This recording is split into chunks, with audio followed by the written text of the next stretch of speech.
Hi ಎಲ್ರಿಗೂ ನಮಸ್ಕಾರ. ನಾನು ನಿಮ್ಮ ಕಾಮಾಕ್ಷಿ ಕುಮಾರ್ ಯೂಟ್ಯೂಬ್ ಚಾನಲ್ಗೆ ಸ್ವಾಗತ. ಪ್ರತಿ ವರ್ಷ ಶ್ರಾವಣ ಮಾಸದಲ್ಲಿ 2ನೇ ಶನಿವಾರ ನಮ್ಮ ಬಾವರ ಮನೇಲಿ ಕತೆ ಹೇಳಿಸ್ತಾರೆ. ದೊಡ್ಡ ಬಾವರ ಮನೇಲಿ ಶನಿದೇವರ ಕತೆ ಹೇಳಿಸ್ತಾರೆ.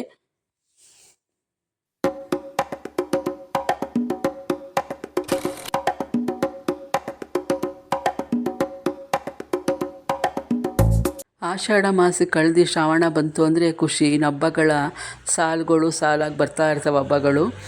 ಫಸ್ಟ್ ಬರೋದೇ ಶ್ರಾವಣ ಮಾಸದ ಶನಿವಾರಗಳಲ್ಲಿ ಪ್ರತಿ ಯಾರ ಮನೇಲೂ ಅವರನ್ನು ಅಂದ್ಕೊಂಡಿರೋಂಗೆ ಪೂಜೆ ಮಾಡಿಸ್ತಾರೆ. ಶನಿದೇವ್ರ ಕತೆ, ಸತ್ಯನಾರಾಯಣ ಸ್ವಾಮಿ ಪೂಜೆ, ಈ ಥರ ಪೂಜೆಗಳನ್ನ ಮಾಡಿಸ್ತಾರೆ.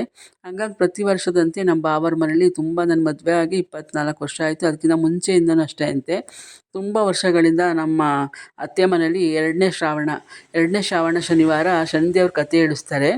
ಮಧ್ಯಾಹ್ನದ ಹೊತ್ತು ಹೇಳಿಸ್ತಾರೆ. ಬೆಳಗ್ಗೆ 10:30ಇಂದನೇ ಕತೆ ಶುರುವಾಗುತ್ತೆ. ಪ್ರತಿ ಸಲನೂ ಒಂದೊಂದು ಕತೆ ಇರುತ್ತೆ. ಬೇರೆ ಬೇರೆ ದೇವ್ರುಗಳ್ದು ಕತೆ ಇರುತ್ತೆ. ಹಂಗಾಗಿ ಪ್ರತಿ ಶನಿವಾರ ಕತೆ ಹೇಳಿಸ್ತಾರೆ. ವರ್ಷಕ್ಕೊಂದ್ಸಲ 2ನೇ ಶ್ರಾವಣದಲ್ಲಿ. ವರಮಹಾಲಕ್ಷ್ಮಿ ಹಬ್ಬ ಬಂತು ಅಂದ್ರೇ ಎಲ್ರಿಗೂ ಖುಷಿ. ಎಲ್ಲ ಮನೆಯೆಲ್ಲ ಕ್ಲೀನ್ ಮಾಡ್ಕೋತಾರೆ. ಎಲ್ಲರೂ ಹಿಂಗೆ ಕತೆ ಹೇಳಿಸ್ಬೇಕಲ್ಲ ಅಂತ ನಾವೂ ಮನೆಯೆಲ್ಲ ಕ್ಲೀನ್ ಮಾಡ್ಕೊಂಡಿದ್ವಿ. ವರಮಹಾಲಕ್ಷ್ಮಿ ಹಬ್ಬ ಇರಲಿಲ್ಲ. ಕತೆ ಹೇಳಿಸ್ತಾರೆ ಬಾವನ ಮನೇಲಿ ಅಂತ ಮನೆಯೆಲ್ಲ ಕ್ಲೀನ್ ಮಾಡ್ಕೊಂಡು ಸ್ವಚ್ಛ ಮಾಡ್ಕೊಂಡು, ಹಾಗೆ ನಮ್ಮ ಬಾವರ ಮನೇಲಿ ಅಷ್ಟೇ ನಮ್ಮ ಅಕ್ಕ ಎಲ್ಲ ಫುಲ್ ಮನೆಯೆಲ್ಲ ಕ್ಲೀನ್ ಕ್ಲೀನೆಲ್ಲ ಮಾಡ್ಕೊಂಡು ಧೂಳು ಹೊಡ್ಕೊಂಡು ಹಾಗೆ ಪೂಜೆಗೆಲ್ಲ ರೆಡಿ ಮಾಡ್ಕೊಂಡಿದ್ರು. ಪ್ರತಿ ವರ್ಷವೂ ಅವರು ಹುಣಸೂರಲ್ಲಿ ಶನಿದೇವ್ರ ದೇವಸ್ಥಾನಕ್ಕೆ ಹೋಗಿ ತೆಂಗಿನಕಾಯಿ ಇಸ್ಕೊಬರ್ತಾರೆ. ಕಳಸಕ್ಕೆ ಕಾಯಿಸ್ಕೊಬಂದು ಅದೇ ಕಾಯಲ್ಲೇ ಅವರು ಕಳಸ ಇಡೋದು. ಹಾಗೆ ಅಲ್ಲಿ ನಿಂಬೆಹಣ್ಣೆಲ್ಲ ಕೊಟ್ಟಿರ್ತಾರೆ. ಅದನ್ನೇ ಅಷ್ಟೇ ನಿಂಬೆಹಣ್ಣೆಲ್ಲ ಇಟ್ಟು ಪೂಜೆ ಮಾಡ್ತಾರೆ. ಹಾಗೆ ನಮ್ಮ ಬಾವಂಗೆ 3 ಜನ ಗಂಡ್ಮಕ್ಳು. ದೊಡ್ಡ ಮಗ ಅವರು ಪೂಜೆ ಕೂತಿರೋದು. ಪ್ರಸಾದ್ ಮತ್ತು ಚೈತ್ರ ಅಂತ ಅವ್ರಿಗಿಬ್ಬರು ಮಕ್ಕಳು, ಒಂದು ಗಂಡು ಹೆಣ್ಣು. ಹಾಗೆ 2ನೇ ಮಗ ಶೇಖರ್ ಪೂರ್ಣಿಮಾ, ಅವ್ರಿಗಿಬ್ಬರು ಹೆಣ್ಮಕ್ಳು.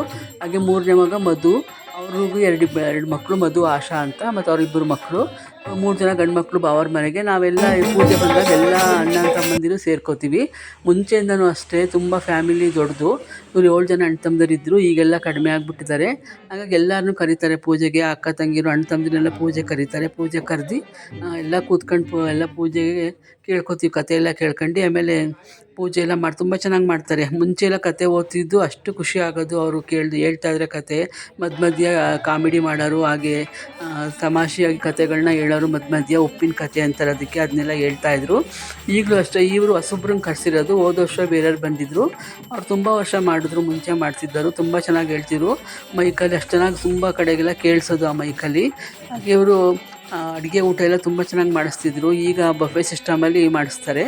ಚೆನ್ನಾಗಿರುತ್ತೆ ಊಟ ಎಲ್ಲ. ಹಾಗೆ ಪ್ರಸಾದನೂ ಮಾಡಿಸಿರ್ತಾರೆ. ಪುಟ್ಟೆಳ್ಳು ಪುಡಿ, ಹಾಗೆಯೇ ಬಾಳೆಹಣ್ಣು ರಸಾಯನ, ಹಾಗೆ ಸಜ್ಜಿಗೆ, ಪಂಚಾಮೃತ ಎಲ್ಲ ಮಾಡಿ ಎಲ್ಲ ರೆಡಿ ಮಾಡಿರ್ತಾರೆ. ಹಾಗೆ ಎಲ್ಲ ಪೂಜೆ ಎಲ್ಲ ಆಗ್ತಿತ್ತು. ಎಲ್ಲರೂ ಪೂಜೆ ಎಲ್ಲ ಬಂದರು. ತುಂಬ ಜನ ಕರೆದಿರ್ತಾರೆ. ಎಲ್ಲ ಬಂದರು. ಪೂಜೆ ಎಲ್ಲ ಮಾಡ್ಕೊಂಡು ಪೂಜೆ ಬುಟ್ಟಿಗಳು ಕೊಟ್ಟೋಗಿದ್ರು. ಅದೆಲ್ಲ ಹಣ್ಣು ಕಾಯಿ ಎಲ್ಲ ಮಾಡಿಸಿ ಕತೆ ಎಲ್ಲ ಕೇಳ್ಕೊಂಡು ಹಂಗೆ ಮಂಗಳಾರತಿ ಹಾಡೆಲ್ಲ ಹೇಳಿದ್ರು. ತುಂಬ ಚೆನ್ನಾಗಿ ಹೇಳಿದ್ರು.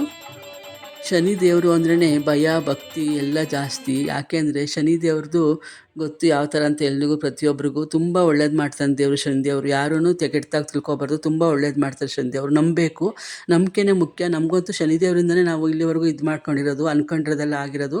ಹಾಗೆ ಪ್ರಸಾದ ಎಲ್ಲ ತಿನ್ಕೊಂಡು ನಾವು ಅವರು ಪಲಾವು, ಮೊಸರನ್ನ, ಕೇಸರಿ ಬಾತ್ ಮಾಡಿಸಿದ್ರು. ಅದನ್ನೆಲ್ಲ ಬಫೆ ಸಿಸ್ಟಮಲ್ಲೇ ಕೊಟ್ಟರು. ತುಂಬ ಜಾಸ್ತಿ ಮಾಡಿಸಿದ್ರು. ಎಲ್ಲರಿಗೂ ಕೊಟ್ಟರು. ಹೋಗೋರಿಗೆಲ್ಲ ಬರೋರಿಗೆಲ್ಲ ಕೊಟ್ಟರು. ಹಾಗೆಲ್ಲರಿಗೂ ಅನ್ನದಾನ ಮಾಡಿದರು.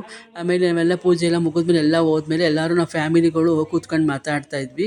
ಅಕ್ಕ ತಂಗಿರು, ಅಣ್ಣ ತಮ್ಮದಿರು, ನಮ್ಮ ಊರ್ಗೀತಿರು ಎಲ್ಲ ಕೂತ್ಕೊಂಡು ಮಾತಾಡ್ತಾಯಿದ್ವಿ. ಎಲ್ಲ ಖುಷಿಯಾಗಿ ಮಾತಾಡಿದ್ವಿ. ಹಂಗೆ ಸಂಜೆ ಪೂಜೆನೂ ಆಯಿತು. ಹಾಗೆ ನಾವು ಇಲ್ಲೇ ಹುಣಸಿನಕೆರೆ ಶನಿದೇವ್ರ ದೇವಸ್ಥಾನದಲ್ಲಿ ಹೋಗಿದ್ವು. ವಿಡಿಯೋ ನೋಡಿದ್ದಕ್ಕೆ ತುಂಬ ಧನ್ಯವಾದಗಳು. ಎಲ್ರಿಗೂ ಒಳ್ಳೆಯದಾಗಲಿ.